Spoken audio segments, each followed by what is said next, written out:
시청자 여러분 안녕하십니까. 한 주 동안 편안하게 좀 보내셨나요? 오늘 사실 좀 많은 기대감도 있었고 또는 우려감도 있었습니다. 하지만 시장은 좀 조용히 넘어갔던 것 같은데요. 이브닝 투자쇼 고수 시즌2 월요일 방송 야심차게 포도쌤과 함께 시작을 해보도록 하겠습니다. 시장에 대한 외국인들의 시각이 아직까지는 훈풍으로 돌아오지는 못한 것 같습니다. 하지만 기관 쪽의 매수세가 유입되고 있다는 것이 특징이다라고 볼 수가 있겠는데요. 외국인들의 매도 랠리 어디서 진정될까요? 과연 마지막 부분에 웃을 수 있을까요?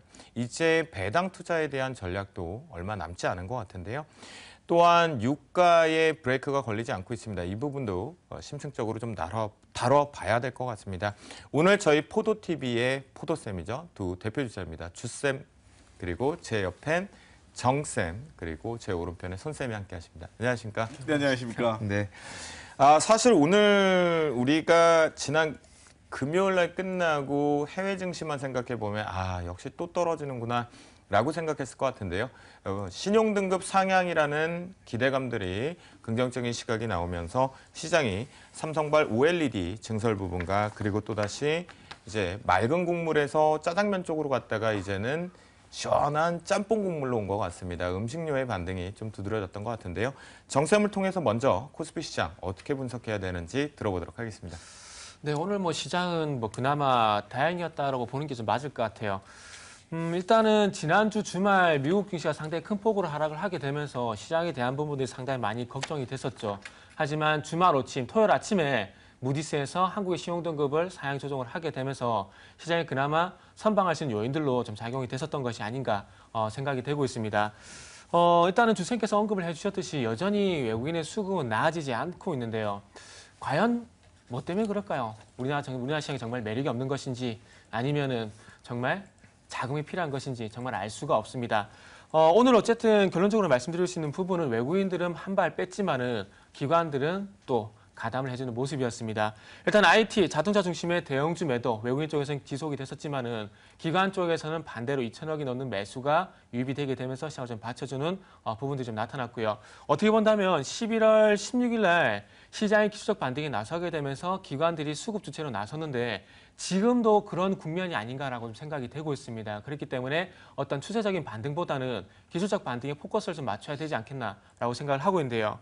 그래서 오늘 제가 말씀드리고 싶은 한마디는 아직도 파는 외국인 기술적 반등 대응이 필요하다 이런 말씀을 드리고 싶습니다.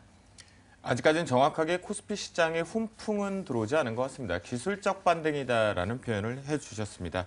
자, 코스닥 같은 경우는 사실 정치 인맥주들에 대한 움직임들도 좀 있었고요. 또한 이제 드론의 시범 사업이 시작화되면서 이 부분의 기대감, 그다음에 ESS죠, 에너지 저장, 대용량 부분에 대한 시스템 쪽의 수주 부분으로 좀 반등다운 반등들이 좀 만들어지긴 했는데요. 하지만 코스닥도 아직까지 훈풍은 불지 못한 것 같습니다. 손쌤, 이 부분 어떻게 정리해 볼까요? 뛸 수 있어야 날 수도 있다라는 얘기를 좀 해드리고 싶은데 지금 상당히 올라왔습니다. 오늘 마이너스 출발하고 올라오는 모습이었는데 좀 이따가 차트를 통해서 좀 얘기를 해드리도록 하겠지만 지금은 아직은 뛰지도 못하고 있다라는 말씀을 좀 드리고 싶어요. 자, 오늘 전기차에 대한 기대감이 좀 형성이 되었고 바이오 시밀러에 대한 기대감도 형성이 되었고 OLED 그다음에 반도체에 대한 기대감도 형성이 되고 있는데 그거는 이제 업종 및 종목별로 올라오는 그런 모습이었다라고 생각을 하시면 좋을 것 같고요. 시장 전체적으로는 여전히 670포인트를 돌파를 해야지만 이제 뛰었다라고 보시면 좋을 것 같고요. 그 다음에 한 700포인트 부근까지는 올라올 수 있다. 그리고 700포인트를 돌파를 해야지 결국 날 수가 있다라고 얘기를 해드릴 수가 있는 건데 박스권이 지금 뛰어야 돼요. 박스권 상단까지 올라야 되고 이 박스권 결국 뛰어야지 박스권을 돌파한 후 날 수 있다라는 얘기를 좀 해드리고 싶고요. 결국은 아직까지는 코스닥이 반등이 나오고 기관 쪽에서 6시 이후에 매수가 들어온 모습이 나오기는 했지만 결국은 업종별 그다음에 테마별 이슈가 계속적으로 좀 작용할 가능성이 있다라는 거 참고를 해 주시면 좋을 것 같습니다. 기관의 6시 최종 수급에서 그래도 한 14억 정도 순매수가 들어왔는데 네. 기대할 수 없는 겁니까? 일단은 미증시가 또 어떻게 움직이냐를 봐야죠. 뭐 물론 2% 조정을 받고 국내 같은 경우 신용 등급이라든가 혹은 뭐 해외 사례랑 좀 다르죠. 왜냐하면은 미증시나 중국 증시, 미증시 같은 경우는 그동안 계속적인 상승을 해왔는데 국내는 아직 박스권으로 갇혀 있거든요. 그렇다라고 한다면 그만큼 뭐 오르지 못했기 때문에 일단은 반등이 나오는 구조가 연출이 되었는데 중국 이슈와 함께 뭐 물론 중국 FTA 체결 그다음에 베트남에 대한 기대감이 현재 존재를 하고 있지만 어쨌든 이 부분은 좀 확인을 해가면서 좀 안전하게 돌다리도 두드려보는 심정으로서 시장을 바라보시는 게 좋을 것 같습니다. 두 분의 얘기를 좀 정리해 보면요. 아직까지 시장의 훈풍은 좀 시기상조인 것 같습니다. 하지만 이 속에서 전략을 잘 세워봐야겠죠. 오늘장 한마디 여기서 정리를 해봤고요. 이제 본격적으로 시작하기 앞서서 여러분들이 같이 참여할 수 있는 전화번호를 고지해드리도록 하겠습니다. 02-786-1022 그리고 1023번에 두 대의 전화번호가 연결되어 있으니까요. 여러분들이 바로 전화를 주시면 좋겠고요. 또한 휴대전화 문자 역시 무료로 열려 있습니다. 013-3366-8288번으로 연결되어 있으니까요. 여러분들이 앞에 고수나 또는 포도로 치셔서 보내주시면 저희가 대응을 해드리도록 하겠습니다. 지금부터는요. 알아야 삽니다. 여러분들 전략 세워봐야겠죠. 과연 오늘 시장의 핫 이슈이기도 했었던 것 같은데요. 포도쌤의 방과후 수업 코너 지금 바로 출발합니다.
안녕하세요. 이번 주는 저 정쌤과 또 방과후 수업을 좀 진행을 해보도록 하겠습니다.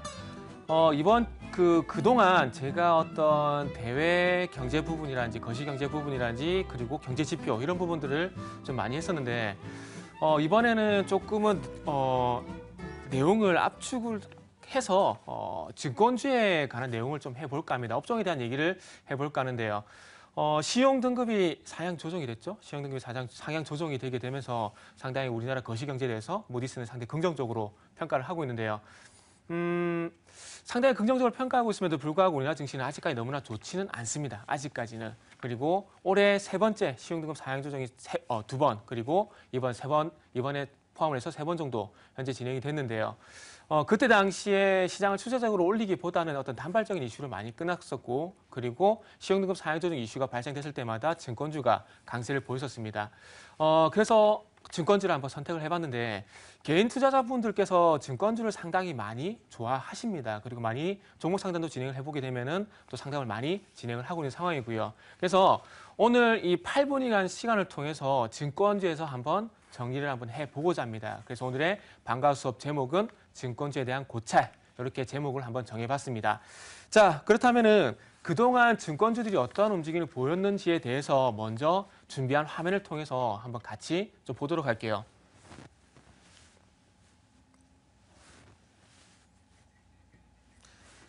자, 화면이 지금 움직이지 않는데요. 일단 언제 움직임을 보려고 하냐면은 2005년부터 2007년 사이에 우리나라 증시였던 코스피의 피크라고 할 수 있는 구간에 2,000포인트까지 갔었던 피크라는 구간을 한번 좀 점검을 좀 해볼 건데요.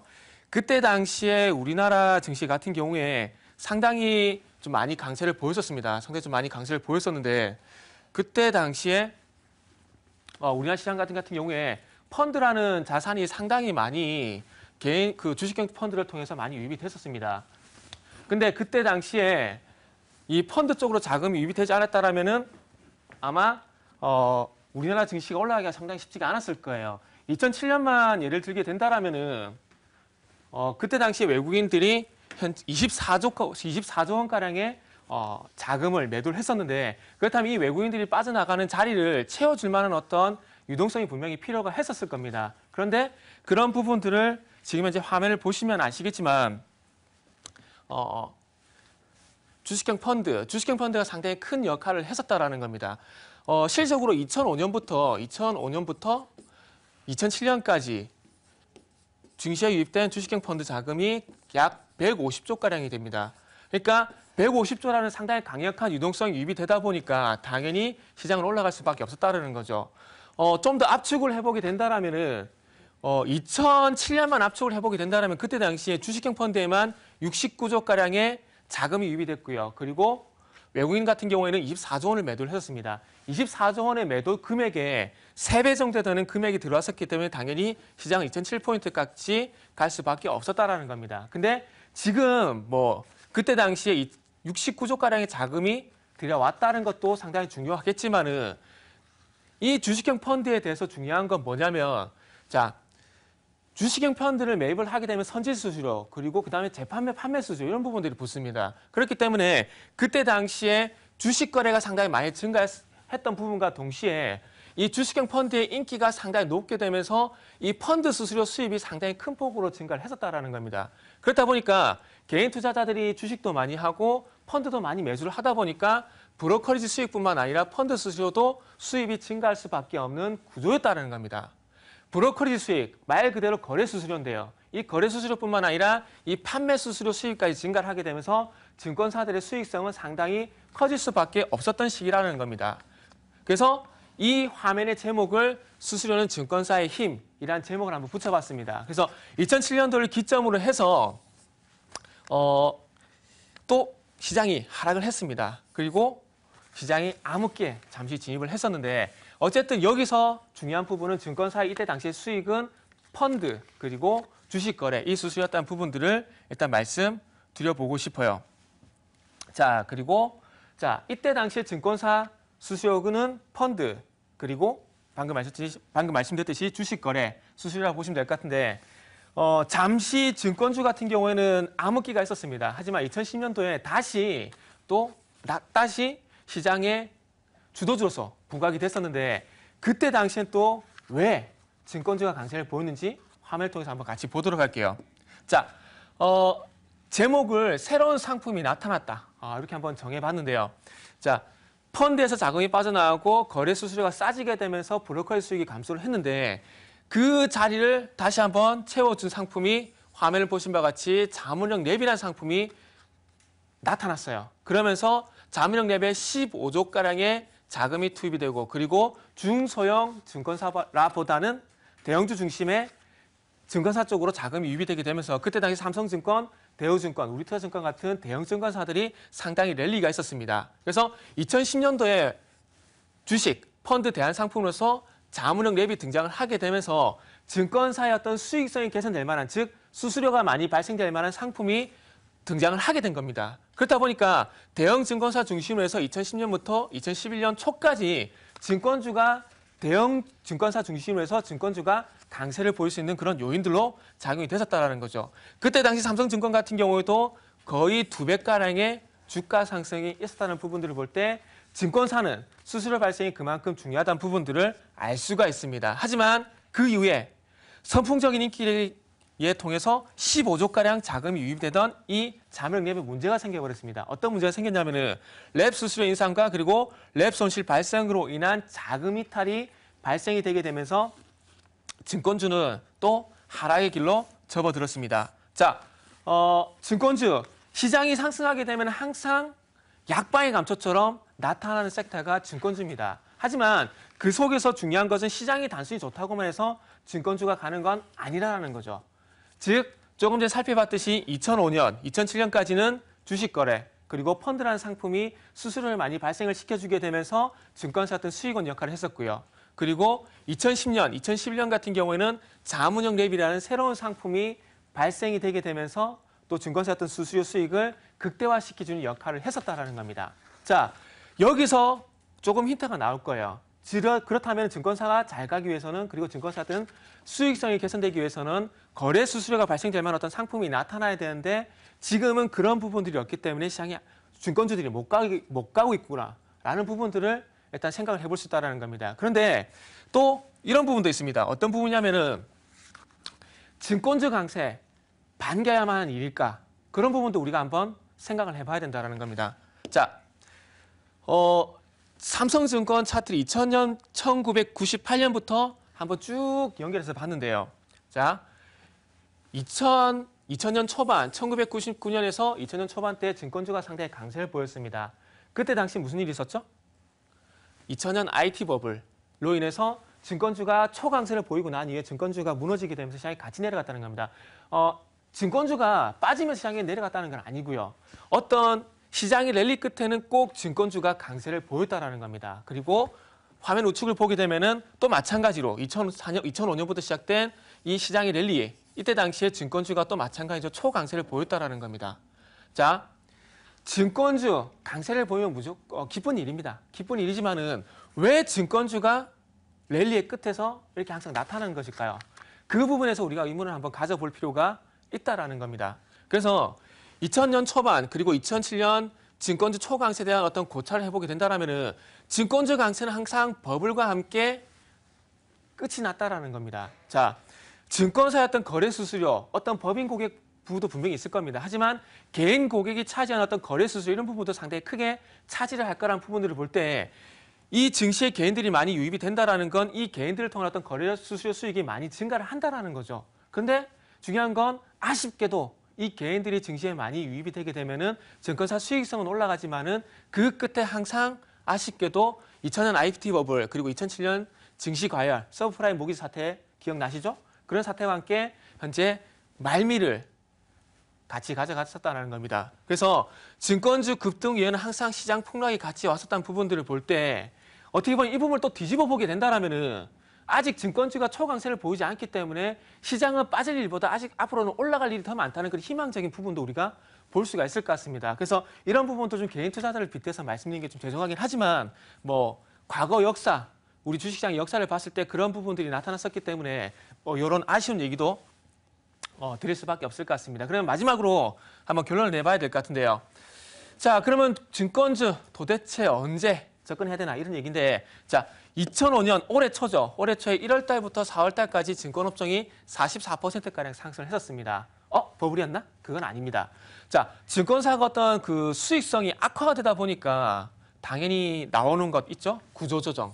인력 구조조정을 통해서 어떤 비용 절감 효과가 발생이 되다 보니까 영업이익 흑자 전환 효과가 발생이 됐다라는 겁니다. 비용 절감을 통한 영업이익 그리고 수익성 이런 부분들은 흑자 전환 효과가 있겠지만 중요한 건 앞으로 수익이 개선될 만한 즉 매출이 개선될 만한 요인은 아니라는 겁니다. 일시적인 요인이다 보니까 단기적으로 44%가량 상승이 나왔지만은 다시 증권주는 하락을 했다라는 거죠. 그렇다면은 증권회사에 지금 필요한 것이 뭔가? 매출을 개선시킬 만한 어떤 요인이 필요하다는 겁니다. 즉 대량의 수수료 발생을 할 수가 있는 대량의 어떤 거래 수수료가 발생될 수 있는 어떤 상품이 나와줘야 된다는 거예요. 한국형 헤지펀드가 됐든 사모펀드가 됐든 또 다른 어떤 상품이 됐든 어떤 또 다른 파생 상품이 됐든 뭐가 될지는 저도 잘 모르겠습니다. 하지만 중요한 건 증권주가 어떤 랠리를 가기 위해서 중요한 부분은 거래 수수료가 발생될 만한 즉 대량 수수료가 발생될 만한 어떤 상품이 절실하게 필요하다는 부분들은 우리가 부정을 할 수는 없을 것 같아요. 자, 증권에서는 아직까지 상품 개발이 필요합니다. 왜? 증권사도 먹고 살아야 되지 않겠습니까? 그러면은 부동산처럼 거래 수수료가 발생이 돼야 되는데 이 거래 수수료를 발생시킬 만한 상품이 아직까지는 없다라는 겁니다. 최근에 뭐 아시겠지만 주식 거래 수수료가 거의 제로 수준에 내려가 있는 상황입니다. 그렇기 때문에 수익성이 상당히 빨간불이 켜져 있다고 보실 수가 있겠죠. 그래서 일단 어쨌든 장기적인 관점에서 말씀드릴 수 있는 부분은 증권사는 아직 이 대량 수수료를 발생시킬 만한 상품 개발이 필요한 상황이라는 부분들을 말씀드릴 수가 있고요. 그렇다면은 최근에 시장이 만약에 반전을 이루게 된다면 증권주가 올라갈 수가 있는데 그 반등은 어떻게 봐야 되느냐?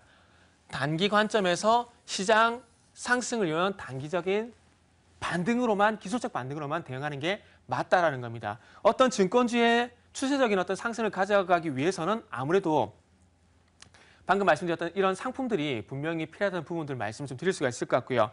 자, 오늘은 그 개인 투자자분이 좋아하는 차트를 통해서 어떤 그 증권업종에 대해서 한번 살펴봤는데 어쨌든 시장이 좀 많이 좋아졌으면 좋겠습니다. 시장이 많이 좋아졌으면 좋겠고, 그리고 증권주 또 마찬가지로 개인 투자자분들이 많이 관심 있는 증권주도 상승을 좀 많이 갔으면 좋겠습니다.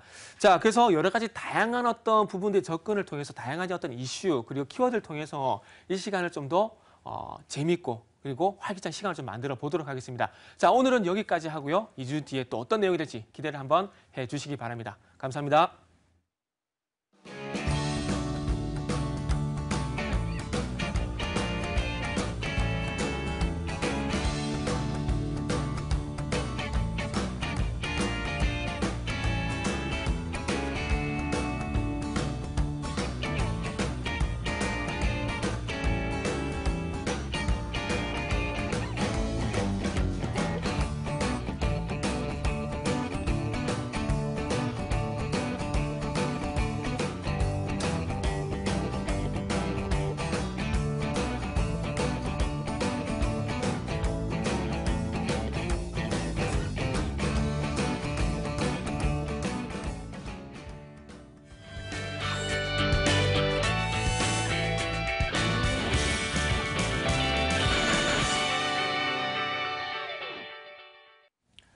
자, 지금부터는 시청자분들의 계좌 있는 종목에 대한 전략을 좀 세워보도록 하겠는데요. 포도섬의 힐링타임 코너 시작해 보겠습니다. 첫 번째 시청자분이 연결되어 있다고 하는데요. 우리 손쌤이 받아서 같이 좀 대응을 해보죠.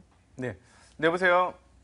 네, 여보세요. 네, 어떤 종목이 궁금하시죠? 예, 수고 많이 하십니다. 네, 감사합니다. 예, 한미사이언스요. 한미사이언스. 네. 네, 매수 단가 비중이 어떻게 되시죠? 15만 5,500원. 네. 예, 비중은요? 30%요. 30%. 네. 제일 궁금한 거는 목표가까지 올까 이거겠죠? 아, 그렇지요. 네.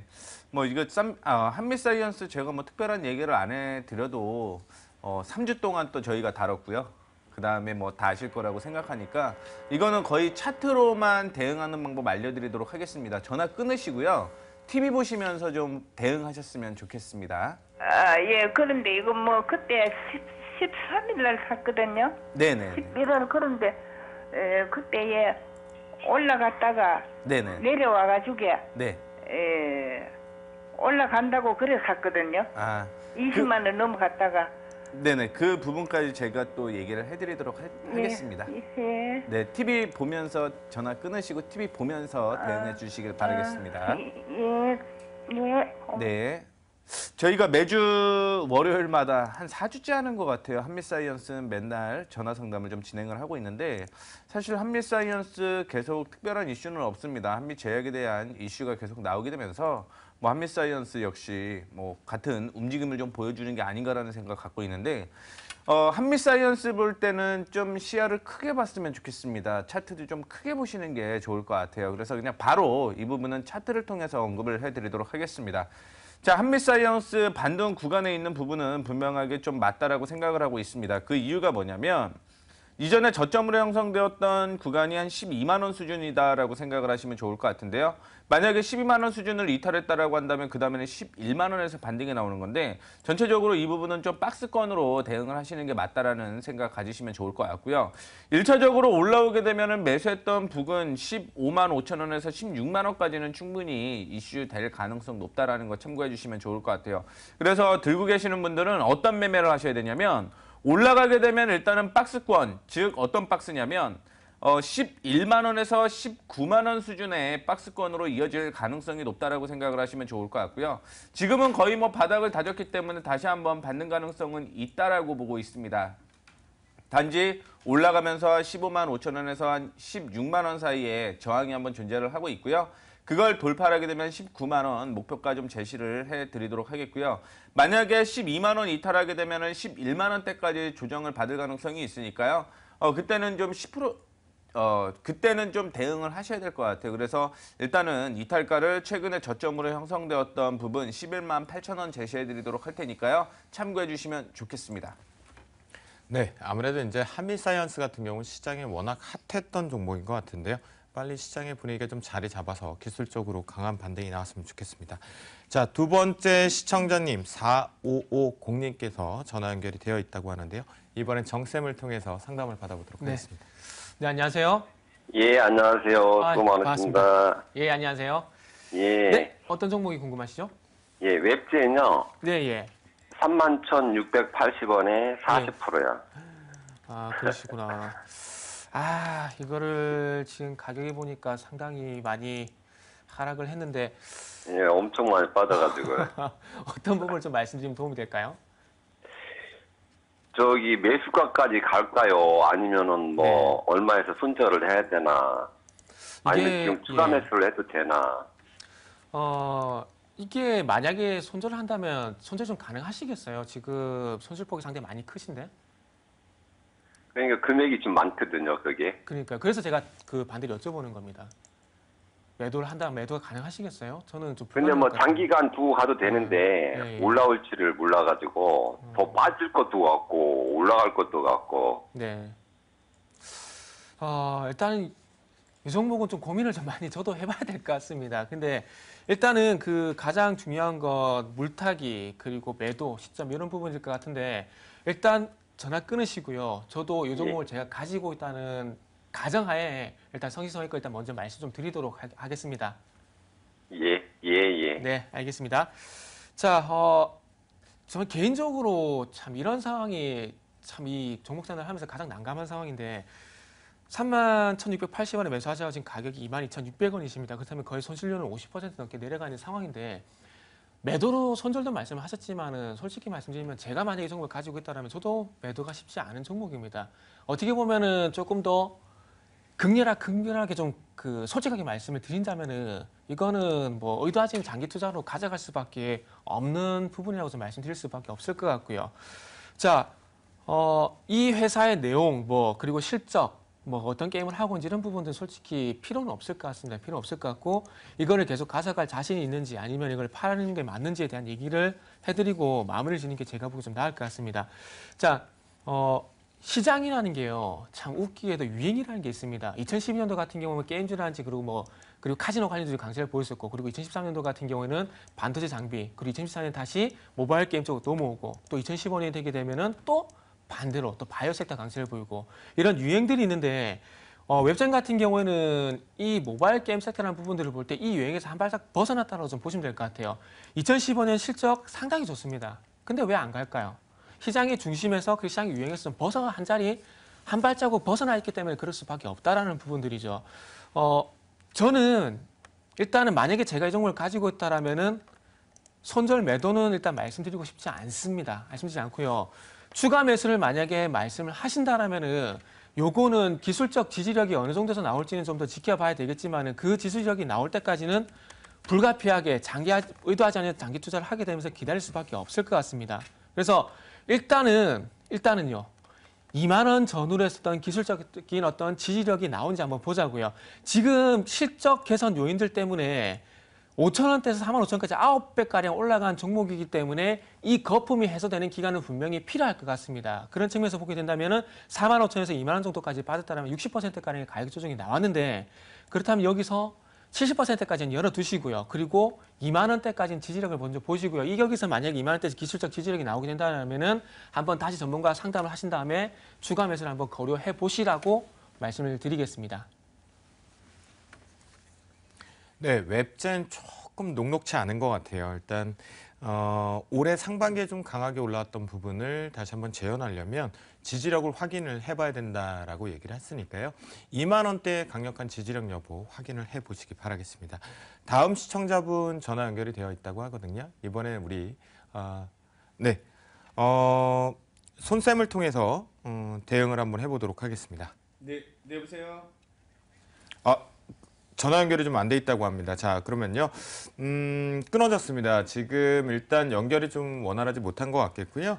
우리 손쌤을 통해서요. 문자 들어왔던 것 중에 한 종목을 좀 우리가 상담을 해보도록 하겠습니다. 네. 이슈가 되는 거 한번 해보고 싶은데 뉴프라이드 빠르게 한번 얘기를 해드리도록 하겠습니다. 네, 뉴프라이드 보시게 되면 오늘 뭐 많이 밀리는 그런 모습을 좀 보여주었는데요. 중요한 건 이탈가 하나만 제시해드리도록 하겠습니다. 9,950원 이탈하지 않으면 버틴다라는 생각 들고 뉴프라이드 들고 가시면 좋을 것 같습니다. 네, 뉴프라이드 같은 경우는 지금 중요한 자리 부분에 지켜줘야 된다라는 부분 말씀을 좀 해주셨습니다. 힐링타임 여기서 마무리를 좀 짓겠고요. 저희 포트는 과연 어떻게 선방을 했는지 한번 볼 시간인 것 같은데요. 포도TV의 시크릿과의 시간 이어집니다.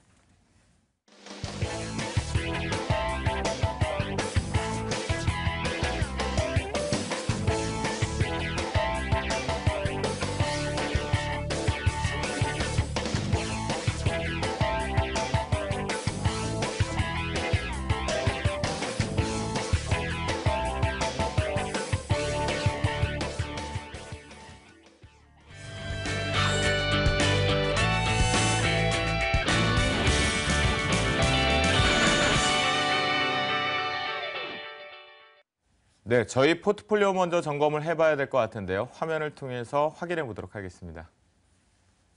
먼저 저 주쌤의 포트입니다. 현재 5종목이 꽉 들어와 있는 부분인데요. 흥국 F&B가 신기적으로 제일 마지막에 포트 편입된 뒤에 수급이 양호해지면서 일단 목표가 근처까지 좀 도달을 하고 있는 모습입니다.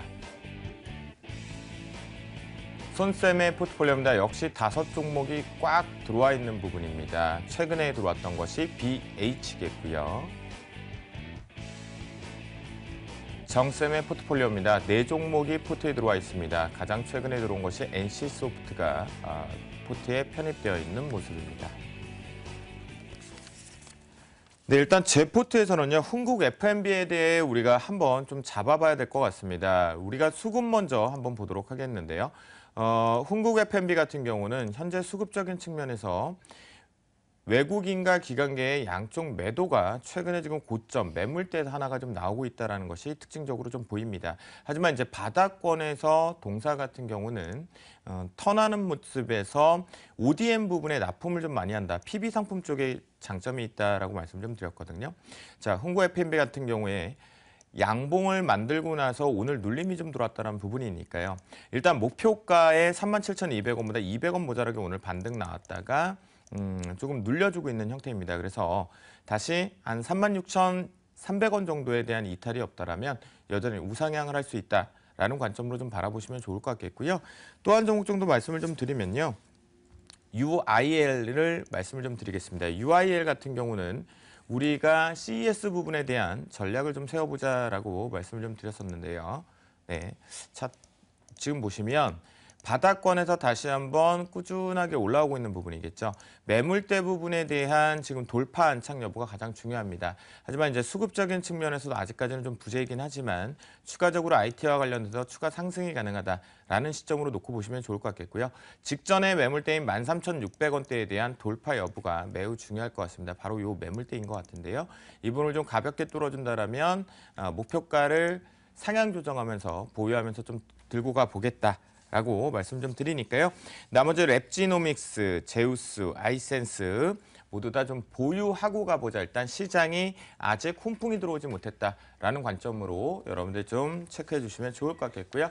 5종목 그대로 변경 없이 보유하고 넘어가 보도록 하겠습니다. 자, 다음은요. 우리 손쌤의 포트폴리오 한번 점검을 해보도록 하겠는데요. 손쌤 포트 꽉 차 있어요. 네, 맞습니다. 뭐 전체적으로 큰 덩어리로 그냥 3개를 얘기를 해드리도록 하겠습니다. 일단은 뭐 삼성전기라든가 한솔테크닉스 두 업종 비슷하다라고 생각을 하시면 좋을 것 같아요. 오늘 나왔던 게 안테나 1m 이내로 무선 충전이 가능하다라는 얘기가 나왔는데 한솔테크닉스라든지 삼성전기, 삼성페이에 대한 부분, 그다음에 무선 충전에 대한 기대감이 계속적으로 서려 있다라고 생각을 하시면 좋을 것 같고요. 그 안에서 뭐 한솔테크닉스 같은 경우는 오늘 또 반등이 좀 나와주는 모습이 연출이 되고 있는 그런 상황인데요. 뭐 추가적인 상승 이어질 가능성 높다라는 거 참고를 해주시면 좋을 것 같고요. 지금 표준화 기술에 대한 얘기를 좀 하고 있습니다. 무선 충전 표준화 기술이 뭐 자기 공진 방식인지 자기 유도 방식인지에 대한 얘기가 나오고 있는데 뭐 삼성전기라든가 한솔테크닉스 두 방식을 모두 얘기를 하고 있기 때문에 참고를 해주시면 좋을 것 같고요. 빠르게 두 종목 차트를 통해서 좀 얘기를 해드리도록 하겠는데 일단은 한솔테크닉스 박스권 돌파한 후에 저항을 좀 받아주고 있는 모습입니다. 물론 조정을 받고 반등이 나오는 모습이었는데 반등이 나올 가능성에서 올라오고 있기 때문에 그냥 홀딩해도 무난하다라고 보고 있고요. 삼성전기는 추세가 상승적으로 계속 이어지는 모습이 연출이 되고 있습니다. 연출이 되고 있기 때문에 뭐 내일이나 내일 모레쯤 한 번 더 조정 가능성은 있겠지만 다시 한번 반등, 그다음에 패턴대로 채널대로 이어질 가능성에 대해서 초점을 좀 맞추시고 매매를 하시면 좋을 것 같습니다. 자, 두 번째는 MWC의 이제 갤럭시 S7이 나오게 됩니다. 그렇게 되면서 이제 기대가 되고 있는 게 관련주들이 좀 기대가 되고 있는데 묶어서 좀 얘기를 해드리자면 BH라든가 코리아 서킷은 FPCB에 대한 얘기가 있다라는 거 참고를 해주시면 좋을 것 같고요. 향후 반도체라든가 뭐 디스플레이 쪽으로도 이 FPC가 포함이 된다라고 생각을 하시면 좋을 것 같습니다. 그래서 이것도 빠르게 차트를 한번 확인해 보도록 하겠습니다. 자, 코리아 서킷 올라갔다가 조정을 좀 받아주고 있는 모습인데요. 올라오면 1차적으로 조정받는 게 11,000원이고요. 11,000원 조정받을 시 그다음에 올라가는 게 12,000원까지 올라갈 거니까 뭐 상승 추세가 유지되고 있다라는 측면 참고해 주시면 좋을 것 같고 BH도 역시 이중 바닥을 좀 형성을 하면서 튀어 올라갈 가능성이 굉장히 좀 많거든요. 다만 이제 5,750원을 돌파할 때가 본격적인 이중 바닥이다라고 생각을 하시면 좋을 것 같습니다. 자, 마지막으로 삼양홀딩스 이슈가 있었죠. 지주사 이슈도 있고 이제 구조 조정에 대한 이슈도 있었는데 뭐 계속 박스권으로 이어질 가능성이 높다라는 거 참고를 해주시면 좋을 것 같습니다. 그래서 1차적으로 뭐 올라오게 되면 박스권 상단인 17만 원대까지 올라올 가능성 존재를 좀 하고 있으니까 일단은 박스권까지만 매매하는 게 좋지 않을까라고 생각을 하고 있습니다. 제 종목 5개 좀 빠르게 얘기를 해드렸는데 뭐 CES에 대한 기대감도 계속적으로 좀 존재하는 이슈가 있다라고 볼 수 있을 것 같고요. 그 다음에 2016년에는 지주사 이슈가 있죠. 그 안에 뭐 삼양홀딩스가 충분히 포함되어 있다라는 것도 참고를 해주시면 좋을 것 같습니다. 어떻게 됐든 연말에는 뭐 IT 이슈라든가 내년을 생각해서 지주사 이슈 뭐 2개에 다 걸려있는 그런 종목들로 편입을 해놨기 때문에 뭐 제 종목 그대로 그냥 무난하게 들고 가셔도 내년에는 조금 더 좋은 수익 나지 않을까 이렇게 생각하고 있으니까 참고해 주시면 좋을 것 같습니다. 지금의 수익보다도 내년에 상반기에 좀 더 좋을 것이다. 그렇죠. 이제 증권사에서 컨센서스라는 걸 발표를 하거든요. 그런데 이제 제가 분석을 한 거는 이제 내년까지 좋은 종목들을 계속 얘기를 좀 해드렸던 부분이기 때문에요. 올해보다는 분명히 5종목 다 내년에 좋을 것이다라고 이제 증권사에서 가정을 했습니다. 그렇기 때문에 뭐 줄인다라고 하더라도 올해 실적보다는 다 좋은 종목들이라는 거 기억을 좀 해주시면 좋겠습니다. 그래요. 가는 해보다 오는 해에 더 포트에 있는 종목이 좋아질 것이다라는 손쌤의 포트 점검이었습니다. 이제 정쌤의 포트도 점검을 좀 해보도록 하겠습니다. 네. 밤새 안녕하신가 그 말이 제 포트를 보면 딱 어울리는 얘기인 것 같아요. 안녕하다 전해라. 그러니까요. 그렇게 오늘 전해야 될 것 선생님이 같아요. 평소에 말이 안 빠르도 되게 빨리 하신 것 같아요. 어제 제가 말이 갈 때나 굉장히 봐요. 빠른 충청도 사람이라서. 네, 아, 그래요? 네 맞습니다. 오늘 저보다 더 빠른 것 같은데요. 오늘 저는 또 새로운 종목을 준비를 했는데 그 전에 일단 포트에 있는 4종목부터 한번 살펴보도록 하겠습니다. 일단 원유선물 8월 30일 날 매수하고 난 뒤에 보유기간이 상대적으로 계속해서 길어지고 있는데 참 인생사 쉽지 않다는 게 마음대로 안 된다는 게 여기서 느껴지는 것 같아요. 유가가 어떤 그 실물 경에서 어떤 그 실수요를 감안했을 때 현물 가격을 감안했을 때 35달러 아래쪽으로는 내려가기 힘들다라는 게 어떤 대부분 시장 전문가 그리고 제 생각도 그 부분을 가져가고 있는데 35달러가 깨진다라는 건 어찌 보면은 에너지 기업들의 어떤 그 유동성 문제 상당히 발생이 될 수밖에 없는 부분인데 어찌 보면 지금 최악으로 가고 있는 상황이다 보니까 지금이 유가 좀 바닥이 아닌가 좀 싶은 생각도 드는데 이미 물타기를 해서 더 이상 물타기도 하기 힘든 어떤 구간이라 좀 봐야 될 것 같은데 이 부분을 차트 보지 말고 말로 설명을 좀 드리면은 일단 어쨌든 감산에 대한 부분들 일단 나올 수밖에 없을 것 같습니다. 지금 에너지 기업들 어떤 회사채 상환에 대한 문제가 나오고 있는데 이 회사채 상환 이 부분에서 문제가 되면서 정크본드에 대한 정크본드 시장까지 어떤 부실에 대한 얘기가 나오고 있는데 그만큼 유동성에 대한 문제가 발생이 될 수밖에 없다는 겁니다. 근데 이 에너지 기업들은 전체적으로 보면 다국적 기업들이 상당히 좀 많기 때문에 이 다국적 기업들의 어떤 그 유동성 문제가 발생이 되게 되면은 안 그래도 좀 경기가 좋지 않은데 추가적으로 경기 우려감을 발생시킬 수가 있기 때문에 큰 문제가 될 수 있겠죠. 그렇기 때문에 지금 사우디에서는 계속해서 반대를 하고 있는데 중남미 쪽 베네수엘라를 중심으로 해서는 계속해서 감산을 주장하고 있는 상황입니다. 그래서 어떤 그 미국은 한 발 빼서 구경하고 있는 차원이고요. 지금 남미 쪽과 지금 중동 쪽의 어떤 기싸움이 상당히 좀 강하게 진행이 되고 있는데 어쨌든 오펙에서 감산을 하지 않겠다는 합의가 있긴 했지만은 아무래도 그 합의를 어느 쪽에서 일방적으로 깰 가능성이 있을 것 같아요. 그렇기 때문에 조금은 현재 보유 기간이 길어지고 있긴 하지만 그래도 한번 가져가보자라는 부분들 말씀 좀 드리고 싶습니다. 영원히 원유 시장이 그리고 원유 가격이 빠지지 않을 거라는 그런 단순한 아이디어에서 좀 가져가 보도록 하겠습니다. 자, 그리고 뭐 로지시스, 서울반도체, NC소프트 뭐 이래도 되나 싶을 정도로 계속해서 지금 횡보 국면을 보여주고 있는데 지금 연말이 되게 되면서 어떤 그 게임주에 대한 기대감은 여전히 가능한데 조금 전에 웹전에 대한 종목 상담을 해봤듯이 아직까지 뭐 그런 모멘텀은 발생되지가 않는 것 같아요. 그래서 조금 아쉬운데 어쨌든 실적적인 부분을 봤을 때 뭐 NC소프트도 이제는 그 계속 좋았던 게 아니라 돌아서주는 흐름이라 보시면 돼요. 돌아서주는 흐름이다 보다 보니까 지금 현재 전체적으로 빠졌다가 바닥을 다지고 조금씩 올라가려고 하고 있는데 그 벽이 현재 지금 22만 5천 원대에서 작용을 하고 있다는 겁니다. 그래서 22만 5천 원대만 조금 돌파를 될 만한 어떤 수급만 받쳐주게 된다라면은 충분히 우상향 가능하지 않겠나라고 생각을 하고 있고요. 그렇기 때문에 지금은 일단 어쨌든 횡보를 좀 하고 있는 상황이긴 하지만 조금 기다려 보게 된다라면은 즉 돌파를 해야 될 가격인 22만 5천 원대만 돌파가 되게 된다라면은 충분히 이 종목도 우상향이 가능하다는 부분들을 말씀을 좀 드리도록 하겠습니다. 자, 바로 신규 종목 말해도 될까요? 네, 그러시죠. 네. 네, 신규 종목이 오늘 포트에 편입이 되는군요. 네, 예. 네, 알려주시죠. 100만 년 만에 준비를 했습니다. 네. 100만 년 준비를 했는데 농담이고요. 11월 23일 이후에 처음으로 제가 신규 종목을 준비를 좀 했는데요. 그동안 왜 이렇게 종목 찾는 게 이렇게 힘든지 모르겠습니다. 정말.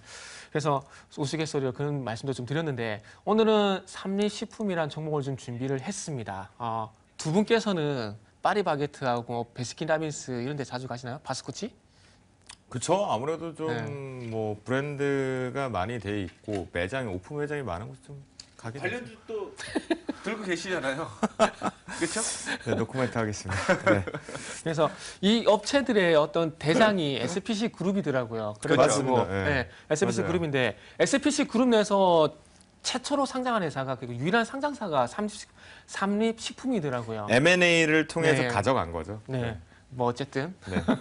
그래서 자회사 지금 가져가고 있는데 그래서 SPC 그룹 내에서 유일하게 삼립식품이 현재 상장이 돼 있던데 이 회사 같은 경우는 여러 유통업체와 마찬가지로 그리고 음식업체와 마찬가지로 제빵 그리고 식품 소재, 식사지 유통 그리고 조금 전에 말씀드린 우스갯소리 드렸던 그 베스킨라빈스라든지 그리고 파리바게트 같은 프랜차이즈 사업도 현재 진행을 하고 있습니다. 그래서 지금 파리바게트가 참 그 빵의 고장이라고 해서는 프랑스에 가서 지금 빵을 현재 팔고 있는 상황인데 프랑스뿐만 아니라 중국 쪽에서 매장을 상당히 많이 넓혀가고 있습니다. 근데 지금 삼리식품의 이 자회사인 삼리 GPS를 통해서 베스킨라빈스란치 그리고 파리바게트 같은 어떤 식품 업체들, 프랜차이즈 업체들이 어떤 식자재를 현재 유통을 하고 있습니다. 근데 그 규모가 2010원에서 2016년으로 넘어가는 관점에서 1조 원가량의 어떤 물류 어떤 비용이 발생이 될 것이라는 얘기가 나오고 있는데 그 부분을 삼리 GFS, 삼리식품의 자회사인 삼리 GFS가 가져가고 그로 인한 어떤 그 마진이 현재 삼리식품 쪽으로 반영이 될 가능성이 상당히 큰데 그런 부분들로 인해서 이 회사의 어떤 실적 개선이 계속해서 우상향될 것이라는 부분들에 대해서 매력을 좀 가지고 있습니다. 그리고 기업은 당연히 돈을 벌어야 되겠죠. 실적도 계속해서 우상향이 되고 있는 종목이라고 보시면 될 것 같아요. 저는 그 QOQ 분기보다는 YOY 연간 기준 실적에 좀 주목을 하고 있는데요. 2014년도에 359억 그리고 2014년도에 469억 그리고 2015년에도 611억 가량 그리고 2016년은 790억 가량의 실적 개선이 계속해서 이루어질 것으로 예상이 되고 있는데 LG 생활건강이 어떤 꾸준한 영업이익 개선을 통해서 주가가 우상향이 됐다는 부분들을 본다라면은 이 삼리식품도 마찬가지로 그 절차를 밟을 가능성에 대해서 좀 주목을 해 보고 싶습니다. 그래서 그런 부분도 좀 말씀을 드리고 차트적인 부분도 좀 같이 좀 보도록 할게요.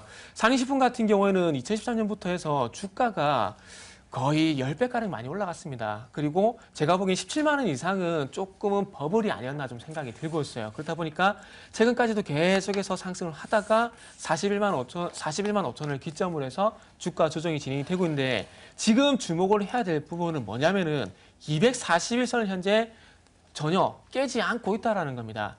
제가 생각할 때 241선을 현재 이 하늘색 선, 241선을 깨지 않는다는 건 장기 성장성이 아직까지 유효하다라고 볼 수가 있다는 겁니다. 241선은 장기 추세고요. 장기 추세가 유효하다는 건 장기 성장성이 아직까지 유효하다는 겁니다. 왜?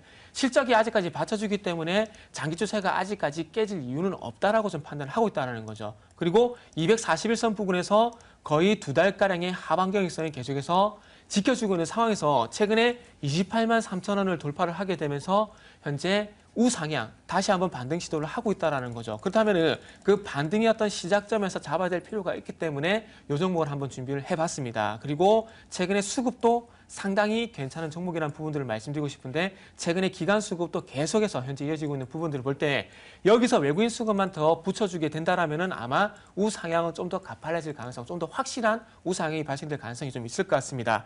자, 매수가 같은 경우는 금일 종가인 29만 3천 원 이하에서 매수 조건을 하시면 될 것 같고요. 그리고 우선적으로 먼저 손절가 부분을 말씀을 드린다면은 27만 5,500원, 일단 241선 부근을 손절가를 좀 설정을 하도록 하겠습니다. 그리고 목표가 같은 경우에는 일단 전고점으로 가기 위한 어떤 분기점이 될 것 같습니다. 34만 5천 원 가격대에서 일단 1차적인 목표가를 한번 잡아보고 비중은 20% 담아서 저도 포트에 5종목 꽉 채워서 계속해서 가보도록 하겠습니다. 네, 정쌤.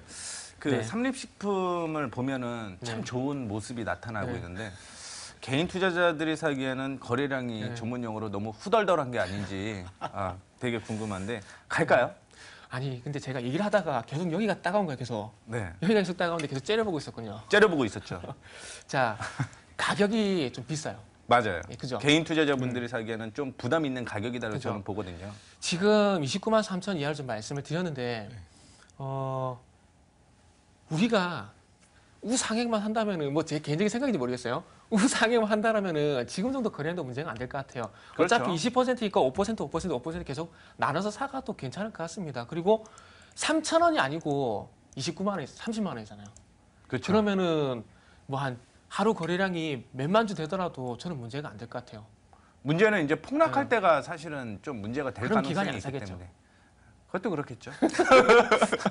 아니, 최근에 이제 사실은 뭐 거래량 부분 많이 걱정되기는 하는데요. 일단 빠졌을 때 거래량이 수반되지 않으면 아무래도 좀 던지고 싶을 때 호가가 많이 비어서인 건데 네. 사실 SPC 그룹이 지금 중국 가서 사실 제 포트에도 지금 홍보 F&B 같은 경우는 사실 SPC가 지금 중국 진출한 게요. 그렇죠. 대박이 터지고 있는데 그렇죠. 같이 터져야 되거든요. 그렇죠. 그래서 한국 F&B가 그래야 가거든요. 더 강하게 같이 갈 수 있거든요. 가야겠네요. 네, 근데 이제 삼립식품이 이제 SPC가 해외 진출 부분에 좀 같이 실적적인 측면에서 계속 우상향을 할 수 있는지 그게 사실은 네. 좀 의문이거든요. 그래서 제가 말씀드린 게 그 삼립식품의 자회사의 삼리 GFS를 말씀드린 겁니다. 이 회사가 지금 파리바게트가 지금 중국에 진출해 있고 지금 파리 그 프랑스 빵을 만드는 빵의 고장에 진출해 있습니다. 그렇죠. 근데 그 회사들의 식자재를 이 삼립식품 자회사가 지금 담당을 하고 있는데 그 회사가 삼리 GFS예요. 근데 지금 2016년도에 예정된 그 식자재 유통 물류 비용이 1조 원 가량 된다 합니다. 그래서 네. 거기서 2% 정도 가져간데 그 얘기 제가 빼먹었는데 뭐 2%라서 조금 아쉽긴 한데 어쨌든 뭐 가져간다잖아요. 일단 그리고 실적이 좀 좋아지는 네. 부분이겠네요. 예, 네. 그리고 기관도 사고 있지 않습니까? 네, 알겠습니다. 자, 삼립식품보다는요, 제가 봤을 때 제 포트에 있는 한국 F&B가 네, ODM 쪽으로 음료 부분이죠. 같이 더 많이 가지 않을까라는 생각이 좀 듭니다. 네, CS는 역시 IT죠. 네, 알겠습니다. 자, 모두가 다 자기가 잘났다고 자기 포트 좋다라고 얘기하는 것 같습니다. 자, 포트폴리오 다시 한번 화면을 통해서 정리해 보도록 하겠습니다. 네, 제 포트는요, 전체 5종목을 보유합니다. 일단 흥국 F&B가 고점 근처에 지금 대롱대롱 매달려 있긴 한데요. 추가적으로 상승할 수 있다는 관점에서 눌림목, 신규 매수 가능한 구간이다라고 말씀을 좀 드렸습니다. 손쌤의 포트폴리오입니다. 현재 5종목 역시 전체 보유 의견을 좀 주셨고요. 특히 삼양홀딩스 같은 경우는 내년 초에 지배구조 개선 부분에서 긍정적인 시각, 박스권 돌파 여부 보자라고 언급해 주셨습니다.